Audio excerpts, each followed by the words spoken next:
Good morning my dear student. जैसा कि हम लोग स्टीरियो आइसोमेरिज्म में ज्योमेट्रिकल आइसोमेरिज्म पढ़ रहे थे, इसमें कुछ मैंने तुमको डेफिनेशन और सारी चीज़ें बता दी थी, कुछ एग्जांपल दिए थे। उस एग्जांपल्स में बेटा कुछ करेक्शन था जो मैं जल्दी जल्दी में कर गया। ठीक है, देखो बेटा, पहला एग्जांपल ये तो सही है ना, बोलो। दूसरा एग्जांपल ये भी सही है। तीसरा एग्जांपल ये भी सही है। चौथे में देखो बेटा, चौथे में मैंने यहाँ पे गलत कर दिया। देखो चौथे में यहाँ पे ट्राइटियम और ड्यूटेरियम लगा हुआ है, तो इस ट्राइटियम को हम फर्स्ट देंगे अकॉर्डिंग टू प्रियोरिटी ऑर्डर। ठीक है बेटा, और इसको सेकेंड देंगे। ठीक है, और हाइड्रोजन को फर्स्ट देंगे और इसको क्या देंगे बेटा, लोन पेयर को सेकेंड देंगे। ठीक है ना, तो ये क्या हो जाएगा, बोलो। एंटी है ना बेटा, ई ही रहेगा तब भी, क्योंकि यहाँ पे फर्स्ट सेकंड ऐसे है और सेकंड ऐसे है। अपोजिट साइड में है बेटा, अपोजिट साइड में क्या होता है, ई होता है ना, बोलो। अपोजिट साइड में क्या होता है, ई होता है। और सेम साइड, जो सेम साइड लगेगा तो जेड से डिनोट करते हैं ना। तो यहाँ पे देखो, अब इसमें देखो बेटा, यहाँ ये भी सही है, ये भी सही है, ये तो ई है। और कहाँ पे गलती हुई है,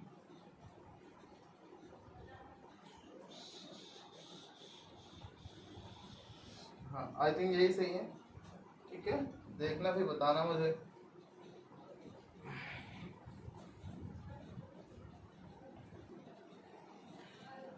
देखो बेटा, यहाँ पे नेक्स्ट जो आइसोमेरिज्म होगी वो कौन सी है, ऑप्टिकल आइसोमेरिज्म। यहाँ पे बेटा ये पार्ट किसका है, स्टीरियो आइसोमेरिज्म का पार्ट है ना बेटा, टाइप है। आपको पता ही बेटा स्टीरियो आइसोमेरिज्म क्या होता है, बताओ क्या क्या बताया था उसमें बेटा मैंने, कि जो है सेम क्या क्या होगा, मॉलिक्यूलर फॉर्मूला सेम होगा, केमिकल स्ट्रक्चरल फॉर्मूला सेम होगा, बोलो।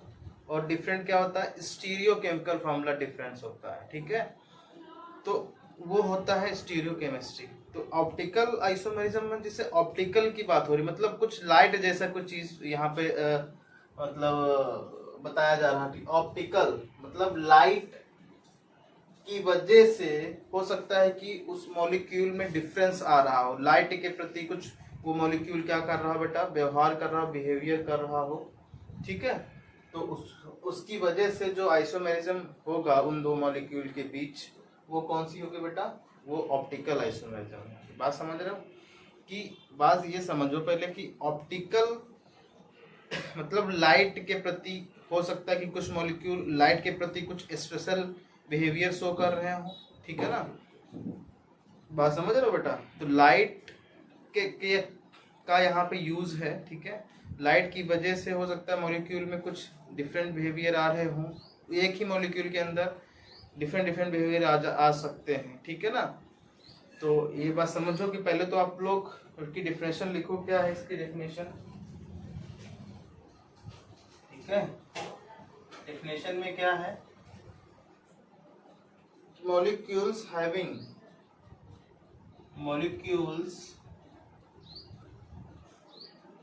having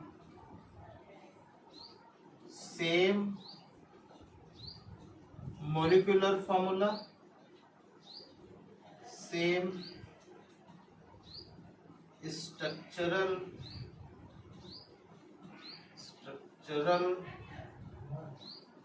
formula,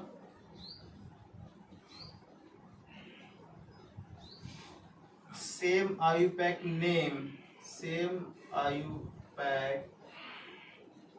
name,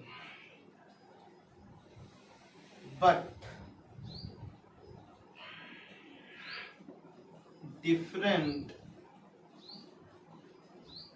orientation of groups in 3 dimension या 3D स्पेस। ठीक है,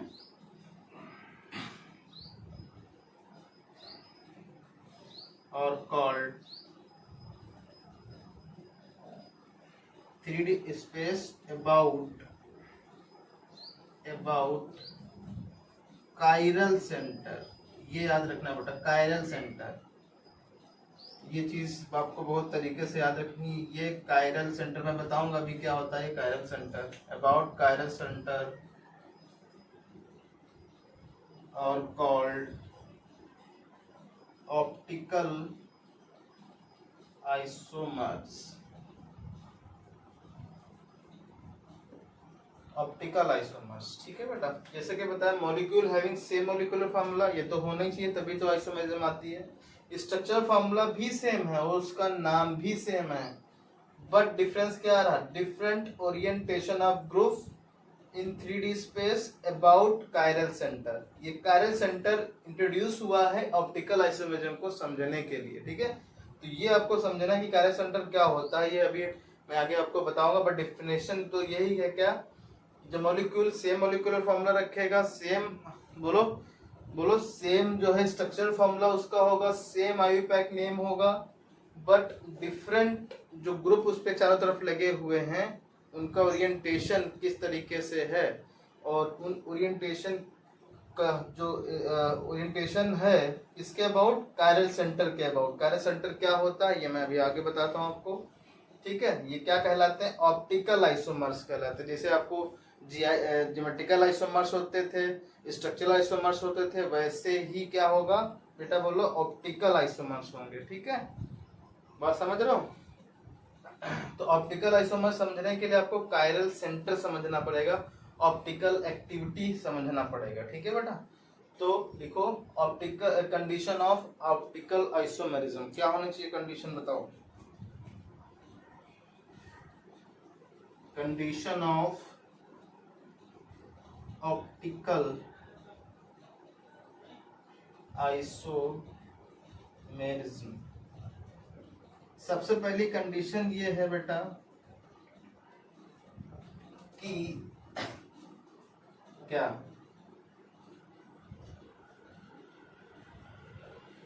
क्या कायरल सेंटर होना चाहिए, कायरल सेंटर होना चाहिए,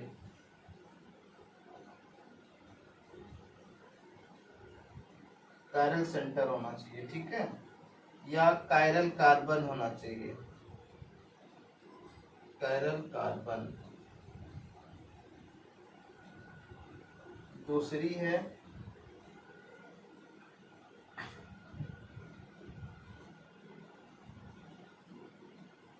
कायरलिटी। कायरलिटी क्या है, तीसरी कंडीशन बेटा PP, rotation of PPL, rotation of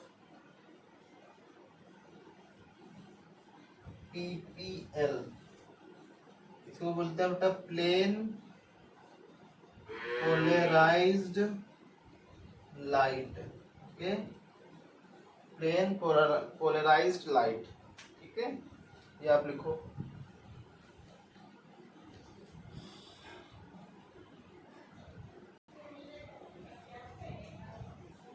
देखो बेटा यहाँ पे हमको ऑप्टिकल आइसोमेरिज्म को पहले तो समझने के लिए हमको ये 3 वर्ड समझने होंगे, क्योंकि अगर आप ये 3 वर्ड अगर अच्छे से आप समझ गए हो बेटा तो आपको ऑप्टिकल आइसोमेरिज्म बहुत अच्छे से समझ में आएगी, ठीक है। तो पहले प्लेन पोलराइज लाइट क्या होती है, कायरल कार्बन या कायरलिटी क्या होती है, नहीं कायरल और कायरलिटी एक ही बात है। और कायरल कार्बन क्या होता है, ये 3 चीजें आपको बहुत ही अच्छे तरीके से पढ़ने पड़ेंगे, समझने पड़ेंगे, तभी आप क्या कर पाओगे बोलो, ऑप्टिकल आइसोमेरिज्म को समझ पाओगे, सीख पाओगे कि ऑप्टिकल आइसोमेरिज्म क्या होती है, ठीक है। तो पहली डिफिनेशन, पहली जो प्रॉपर्टी है वो सीखते हैं, प्लेन पोलराइज लाइट क्या होती है। देखो देखो बेटा यहाँ पे जैसे मैं तुमको बता रहा हूँ प्लेन पोलराइज लाइट क्या होती है। प्लेन पोलराइज लाइट को पीपीएल भी बोलते हैं शॉर्टकट में, ठीक है, पीपीएल। देखो बेटा तुमको पता है कि नॉर्मल लाइट जो होती है वो क्या होती है बताओ, वो सारे डायरेक्शन में घूमती है, उसके जो वेक्टर्स होते हैं सारे डायरेक्शन में ऑसिलेट होते हैं। बोलो ये नॉर्मल वाइट लाइट है बेटा, नॉर्मल वाइट लाइट, ये वाइट नॉर्मल वाइट लाइट है। बोलो अब वेक्टर्स मतलब क्या, आपको पता है कि व्हाइट लाइट क्या होती है, इलेक्ट्रोमैग्नेटिक रेडिएशन ही तो होता है, इसमें मतलब परपेंडिकुलर इलेक्ट्रिक फील्ड और मैग्नेटिक फील्ड दोनों एक साथ चलती हैं। वह मतलब क्या, उसके सारे डायरेक्शन में सारे मतलब जो सारे डायरेक्शन में जो लाइट के वेक्टर्स हैं वो ऑसिलेट करते हैं, ठीक है बेटा। तो इसको हम पीपीएल नहीं बोलेंगे। देखो क्या होता है, व्हाइट लाइट क्या होता है, जैसे कि नॉर्मल व्हाइट लाइट है, उसके वेक्टर्स सारे डायरेक्शन में क्या हो रहे हैं बेटा, ऑसिलेट हो रहे हैं। बात समझ रहे हो? उसके जो देखा होगा तुमने, बल्ब लगा लो बेटा, तो बल्ब क्या होता है, पूरे पूरे कमरे में उजेला हो जाता, तो कैसे हो गया बेटा, क्योंकि उसके जो सारे लाइट के वेक्टर्स वो सारे डायरेक्शन में क्या हो रहे हैं, ऑसिलेट हो रहे हैं, तभी तो पूरे कमरे में उजेला हो गया। ऐसा तो है नहीं कि एक ही में हो गया, मतलब इतना किया तो केवल इस डायरेक्शन में ही जा रहे हैं, ऐसा होता है क्या? नहीं होता ना। तो लाइट तो चारों तरफ जाती है ना बेटा। वैसे ही यहाँ पे व्हाइट लाइट, मान लो कि यहाँ पे ये पॉइंट है, बल्ब है, इसके चारों तरफ क्या हो रहा है बेटा, ऊपर नीचे दाएं बाएं इधर उधर सब कहीं पे व्हाइट लाइट क्या कर रही है, मूव कर रही है, ऑसिलेट कर रही है, ठीक है। अब पीपीएल को समझने के लिए इसको क्या करते हैं बेटा, पास करते हैं थ्रू निकोल प्रिज्म। ये क्या होता है, एक प्रिज्म होता है जिसको क्या बोलते हैं बेटा, निकोल प्रिज्म बोलते हैं। क्या? Nicol prism. ये क्या होता है, निकोल्स प्रिज्म, निकोल्स प्रिज्म, ठीक है। इससे व्हाइट लाइट पास होती है। तो ये व्हाइट लाइट बेटा एक ही डायरेक्शन में क्या होने लगती है, बोलो, एक ही डायरेक्शन में रोटेट होने लगती है, यूनिडायरेक्शनल हो जाती है, ये ऑसिलेट होती है, एक ही डायरेक्शन में ऑसिलेट होती है। इसी को क्या बोलते हैं बेटा, पीपीएल, प्लेन पोलराइज्ड लाइट, ठीक है ना। द लाइट, ठीक है, oscillate only in one direction, ठीक है ना। तो क्या लिखोगे, द लाइट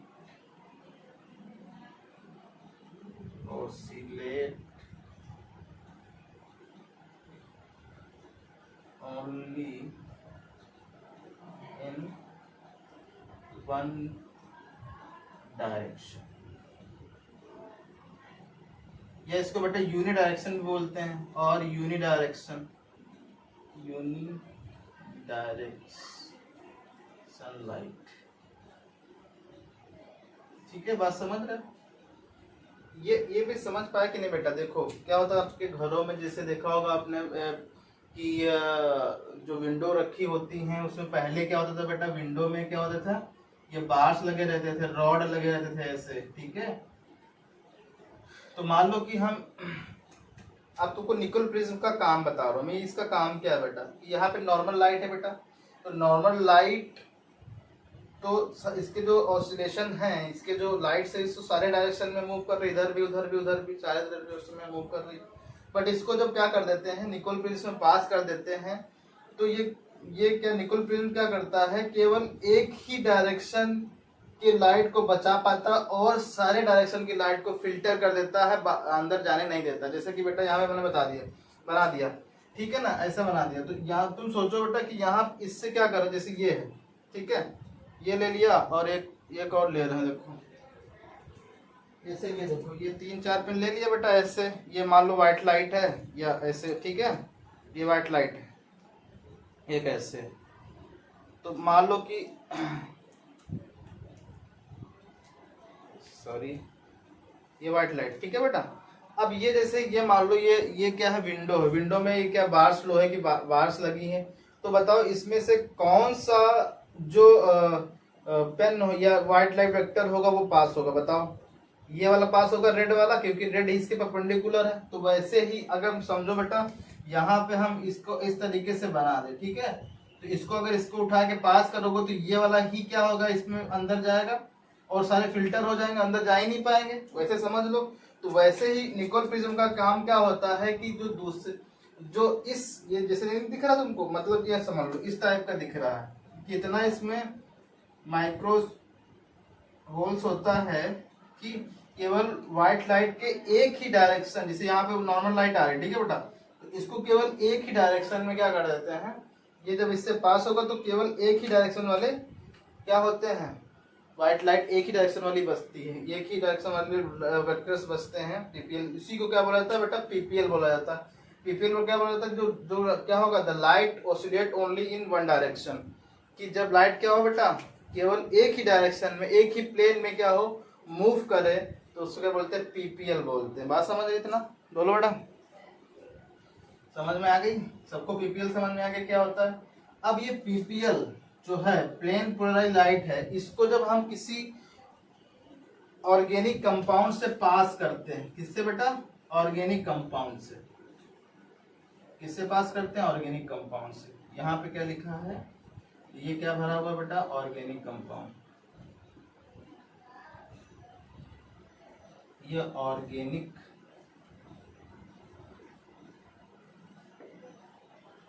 कंपाउंड, ठीक है बेटा, इससे पास करते हैं तो क्या होता है बताओ, क्या होगा? तो ये जो लाइट है बेटा, ये लाइट हो सकता है कि ऐसी ही रहे, ऐसे ही। अगर ऐसे ही रहेगी तो ये ऑर्गेनिक कंपाउंड क्या होगा बेटा? ऑप्टिकली इनएक्टिव होगा। क्या होगा? Optically inactive. अगर यही लाइट को हम क्या करेंगे, एक ऐसे कंपाउंड से पास करते हैं, ऑर्गेनिक कंपाउंड, ये दूसरा टाइप, मतलब दूसरा मैंने बना रहा हूँ, ठीक है, ये मैंने पास कर दिया। अब ये देखो, एक तो इस तरफ, मतलब क्या है कि ये पीपीएल एक तो इसमें पास की, एक इसमें पास की, ठीक है ना? तो जब इससे पास किया तो ये व्हाइट लाइट दो पार्ट में हो गई, मतलब ये व्हाइट लाइट के दो कंडीशंस आ गई। या तो ये व्हाइट लाइट क्या होगी, सॉरी बेटा, पीपीएल क्या होती है, ये जो पीपीएल है बेटा, ये क्लॉकवाइज रोटेट हो जाएगी। बात समझ रहे हो बेटा? क्लॉकवाइज रोटेट हो जाएगी। या तो ये व्हाइट लाइट क्या होगी, बोलो, एंटी क्लॉकवाइज रोटेट हो जाएगी। ठीक है, जो क्लॉकवाइज बेटा रोटेट होगी उसको बोलेंगे डेक्स्ट्रो रोटेटरी, डेक्स्ट्रो रोटेटरी, या प्लस फॉर्म प्लस डी भी बोलते हैं। और इसको क्या बोलते हैं? लीवो रोटेटरी, लीवो रोटेटरी, ठीक है, इसको -L से प्रदर्शित करते हैं। तो अब इस ऑर्गेनिक कंपाउंड जो है बेटा, ये ऑर्गेनिक कंपाउंड जो है वो क्या कहलाएगा? ये ऑर्गेनिक कंपाउंड कहलाएगा, बोलो क्या? ये कहलाएगा ऑप्टिकली एक्टिव ऑर्गेनिक कंपाउंड। क्या? ऑप्टिकली एक्टिव,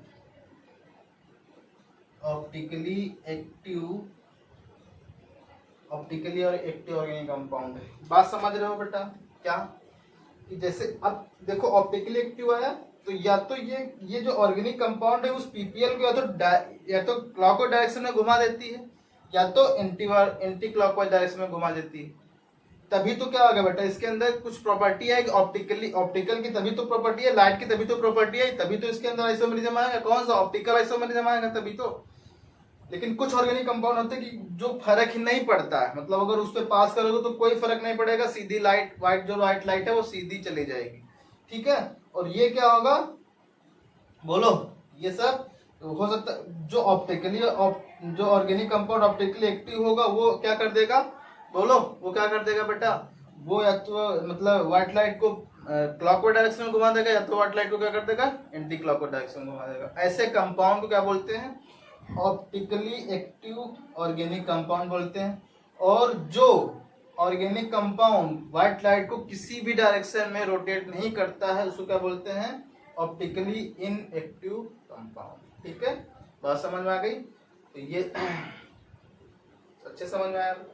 तो ऑप्टिकली एक्टिविटी होनी चाहिए तभी उसके अंदर ऑप्टिकल आइसोमेरिज्म आएगा। पहली बात तो ऑप्टिकली एक्टिव होने का क्या मतलब है कि जब हम पीपीएल को किसी ऑर्गेनिक कंपाउंड से पास करते हैं तो अगर पीपीएल बेटा क्लॉकवाइज या एंटी क्लॉकवाइज डायरेक्शन में मूव कर जा रही है या रोटेट हो जा रही है तो समझ जाओ वो जो ऑर्गेनिक कंपाउंड दिया गया है वो क्या है? ऑप्टिकली एक्टिव है, ठीक है। तो लिखो।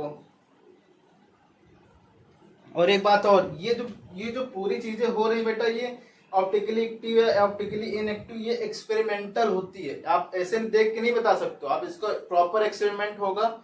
ये कहाँ होता है? आपको जो है हो सकता है कि इस बार आप 12th में आ गए तो एक्सपेरिमेंट आपको फिजिक्स में है पोलरीमीटर करके, ठीक है। तो ये जो निकोल प्रिज्म है बेटा, इसको पोलरीमीटर भी बोलते हैं। क्या बोलते हैं बेटा? पोलरीमीटर, ठीक है, पोलरीमीटर भी बोलते हैं। तो आपको ये चीज समझनी है। पोलरीमीटर का काम क्या होता है? व्हाइट लाइट को पीपीएल बनाना, ठीक है। हाँ, पीपीएल के थ्रू आपको कंपाउंड, जैसे आपको शुगर दे दिया जाएगा, शुगर में होता है काइरल सेंटर, काइरल कार्बन होता है। अब आपको आगे चीज से आपको ये चीज समझ में कि ऑप्टिकल एक्टिव क्या होता है, ऑप्टिकल एक्टिविटी कंपाउंड क्या होता है, ये समझ में आ गया। अब हम सीखेंगे क्या कायरल या कायरलिटी क्या होती है, देन उसके बाद आखिरी में कायरल कार्बन सीखेंगे, फिर आपको समझ में आएगी क्या ऑप्टिकल आइसोमरिज्म क्या होती है, ठीक है।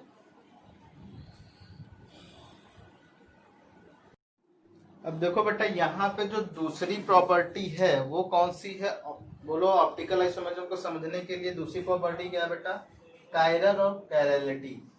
कायरल और कायरलिटी क्या होती है ये समझो। जैसे आपने अभी मैंने तुमको बताया बेटा, पीपीएल क्या होता है। पीपीएल क्या होता है, प्लेन पोलराइज लाइट, ठीक है। प्लेन पोलराइज क्या होती है, जब व्हाइट लाइट को निकल प्रिज्म से पास करते हैं, ठीक है, तो वो क्या होता है, एक ही डायरेक्शन में, जो व्हाइट लाइट का एक ही डायरेक्शन में सारे वेक्टर्स ऑसिलेट करते हैं, उसको पीपीएल करते हैं। और अगर आपको चेक करना है कि ऑर्गेनिक कंपाउंड ऑप्टिकली एक्टिव है कि इनएक्टिव है, तो उसको उस ऑर्गेनिक कंपाउंड से वाइट पीपीएल को पास कर दो। अगर पीपीएल क्लॉकवाइज एंटी क्लॉकवाइज घूम रही है तो समझ जाओ क्या होगा, वो ऑर्गेनिक कंपाउंड ऑप्टिकली एक्टिव होगा। अगर ऑर्गेनिक कंपाउंड पीपीएल को किसी भी डायरेक्शन में रोटेट नहीं कर पा रहा, तो वो समझ जाओ वो ऑर्गेनिक कंपाउंड क्या है, ऑप्टिकली इनएक्टिव, ठीक है। तो बात समझ रहे हो बेटा। कायरल, अब बात करते हैं कायरल और कायरलिटी। कायरल मतलब और कायरलिटी क्या है, ये एक मॉलिक्यूल की प्रॉपर्टी होती है, ठीक है ना। तो इसकी डिफिनेशन आपको अच्छे से पहले लिखना है, फिर समझना है, ठीक है ना बेटा। तो क्या लिखोगे इसकी डिफिनेशन, कायरल और कायरलिटी, ठीक है बेटा। डिफिनेशन में क्या लिखोगे, डिफिनेशन में क्या आ जाएगा कि कायरल और कायरलिटी, कायरल और chirality is property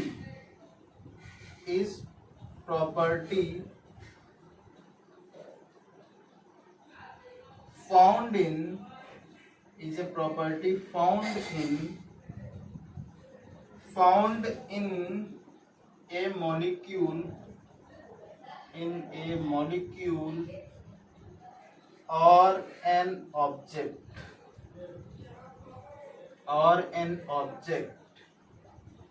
which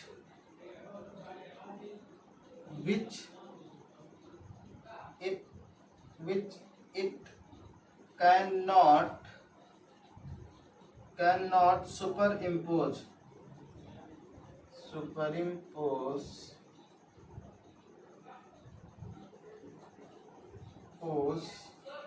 on its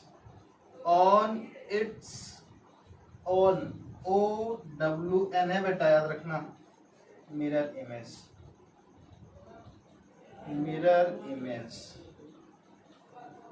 देखो बेटा, कुछ थ्योरी में आप समझ नहीं पा रहे होगे, बट आप तो तुमको मैं अच्छे से पढ़ के समझा दे रहा हूँ क्या है।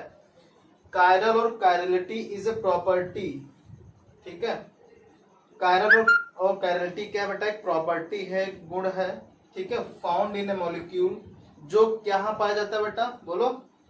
मॉलिक्यूल और ऑब्जेक्ट, किसी भी वस्तु और मॉलिक्यूल में पाया जा सकता है। इन विच मतलब जो it can not superimpose on its own mirror image, मतलब कि अगर आप उस मॉलिक्यूल और उस ऑब्जेक्ट, ठीक है, कि मिरर इमेज बनाओ और वो मिरर इमेज एक दूसरे से क्या हो बेटा, सुपर इम्पोज ना हो, मतलब एक दूसरे के ऊपर ना हो मिलो। जैसे तुमको पता है बेटा सुपर इम्पोज क्या होता है, पहले समझ लो। देखो जैसे तुमको पता है कि ये पेज है, ठीक है बेटा, ये पेज ऐसे, ये मान लो ये पेज है, ठीक है, जैसे ये है पेज, ये मैंने बना दिया ऐसे, ठीक है बेटा, ऐसे बना दिया। अब इसकी मिरर इमेज लो, अब मिरर इमेज को ये ऐसे ही आएगी, मिरर इमेज बिल्कुल सेम टू सेम। अब इन मिरर इमेज को इसके ऊपर रखो, ठीक है, रख दिया तो मिरर इमेज और वो पेज, मतलब दोनों, ये जो ये है और ये मिरर इमेज, ठीक है, दोनों को रखोगे तो एक दूसरे पे आ जाएंगे, बोलो बेटा, आ जाएंगे, तो उसको बोलते हैं सुपर इम्पोज, मतलब सुपर इम्पोज हो जाना, ठीक है। मतलब अब ये बताया जा रहा है कि कैरलिटी एक प्रॉपर्टी है मॉलिक्यूल के अंदर। अगर कोई मॉलिक्यूल आप ले रहे हो, ठीक है, और उसकी मिरर इमेज लो, और उसकी मिरर इमेज और वो जो है, वो जो मॉलिक्यूल लिया आपने, उनको एक दूसरे पर रखो। अगर वो क्या हो जाए, सुपर इम्पोजिबल ना हो, तो वो मॉलिक्यूल क्या हो बेटा, वो क्या होगा मॉलिक्यूल, वो कायरल होगा। वो उसके अंदर जो मॉलिक्यूल के अंदर कौन सी प्रॉपर्टी होगी बेटा, कायरलिटी होगी। बात समझो, जैसे तुमको मैं समझा दे रहा हूँ। जैसे मान लो आपको पता है बेटा ये दो हाथ हैं, हाथ है बेटा। अब इस हाथ की मिरर इमेज ये होगी कि नहीं होगी, बोलो। इस हाथ की मिरर इमेज क्या होगी, ये होगी कि नहीं होगी, इस हाथ की। बात समझ रहे हो, इस हाथ की, क्योंकि बीच में यहाँ पे मान लो मिरर रखा है, जैसे ये रखा, बीच में मिरर ऐसे रखा, ऐसे रखा हुआ, ठीक है। तो इस हाथ की मिरर इमेज ये होगी। अच्छे से सोच लो, समझ लो, देखो पहले। अब इस मिरर इमेज को इस पे सुपरइम्पोज करो। चलो इस पे रख दिया ऐसे, तो क्या सुपरइम्पोज हो पा रहे हैं क्या, ये देखो, ये अंगूठे बच रहे हैं कि नहीं बच रहे हैं। तो इसको बोलते हैं कैन नॉट बी सुपरइम्पोज। तो ये जो हाथ है बेटा, इसके अंदर क्या है, इसके अंदर कैरलिटी है। अब तुम सोचो बेटा, ऐसा नहीं कि सर ऐसे रख दो, ऐसा थोड़ी होता है, क्योंकि ये यहाँ पे देखो प्लेन दूसरे बदल गए ना भाई। मैं तुमको दिखा रहा हूँ, देखो ऐसे होना ही चाहिए। अब ऐसा होना मतलब ऐसे थोड़ी हो जाएगा, ऐसे ऐसे गलत हो जाएगा बेटा, क्योंकि तुमको पता है ये चीज होनी चाहिए, ये चीज है तो ये चीज इस पे होनी चाहिए, दोनों तरफ एक ही डायरेक्शन होना चाहिए। फिर इसके ऊपर ये रखो, ऐसे नहीं रख सकते क्योंकि प्लेन बदल गया ना बेटा। देखो ये ऐसे था, ये बाहर हिस्सा था, तो बाहर वाला इसमें भी दोनों बाहर ही सुपरइम्पोज कराओ। ऐसा नहीं कि ऐसे कर दिया तो वो गलत हो जाएगा, ठीक है। यहाँ पे दूसरा एग्जांपल, जैसे यहाँ पे मैंने पेज वाला दिया, तो ये क्या है, सुपरइम्पोजेबल होता है, इसके अंदर कैरेलिटी है क्या, नहीं, क्योंकि ये सुपरइम्पोज हो रहे हैं। बोलो हो रहा है कि नहीं हो रहा है। अब जैसे मैं तुमसे बोलूं बेटा कि बताओ ए है, ए की मिरर इमेज लो, ए आएगा, ये सुपरइम्पोज हो जाएगा कि नहीं हो जाएगा, बोलो। ए के बाद मैं बी बना रहा हूँ बेटा, बी बनाओ, बी भी ऐसे ही आएगी, बोलो। इस पे इसको उठाओ, बी पे रखो, नहीं इसको, बी ऐसे बनेगी बेटा, मिरर इमेज ऐसे बनेगा, बी ऐसे बनेगा कि नहीं बनेगा, हाँ। अब इसको उठा के इस पे रखो, तो सुपरइम्पोज होगा, ऐसा नहीं हो पाएगा ना सुपरइम्पोज, यानी कि ये बी के अंदर क्या बेटा, कैरेलिटी है। बात समझ रहे हो। अगर सी रखोगे बेटा, सी, तो सी कैसे बनेगी, ऐसे, इसको रखे उठा के यहाँ पे, तो ऐसे ऐसे हो जाएगी, तो ये भी सुपरइम्पोज नहीं हो, यानी कि सी के अंदर भी कैरेलिटी है, कैरल है, सी कैरल है, ठीक है। डी, डी देखो बेटा, डी है कैरल, डी दिखेगी ऐसे, इसको रखो, ये भी सुपरइम्पोज नहीं हो रहा, ये भी क्या है, कैरेलिटी है। तो आपको ये चेक करने के लिए बताना है कि भाई हाथ वाला एग्जांपल सबसे अच्छा है। आप हाथ वाला देखो, हाथ वाला एग्जांपल क्या होगा, आपको बताइए कैरेलिटी क्या होती है बेटा। जैसे तुमको भी बताया कि हाथ दो हैं, ऐसे हाथ दो रखे हैं, ठीक है, इसको इससे मिलाओ इस पे, तो ये सुपरइम्पोजिबल नहीं है। इसको क्या बोलोगे बेटा, नॉन सुपरइम्पोजिबल, यानी कि ये हाथ क्या है बेटा, कायरलिटी है, हाथों में कायरल हाथ हैं, या कायरलिटी इसके अंदर हाथों में कायरलिटी है। तो ऐसे ही मैंने ऑब्जेक्ट के थ्रू बताया, फिर मैं तुमको बताऊंगा कि मॉलिक्यूल के अंदर कैसे कायरलिटी आपको चेक करनी होती है, वो सब मैं बताऊंगा, ठीक है, ओके।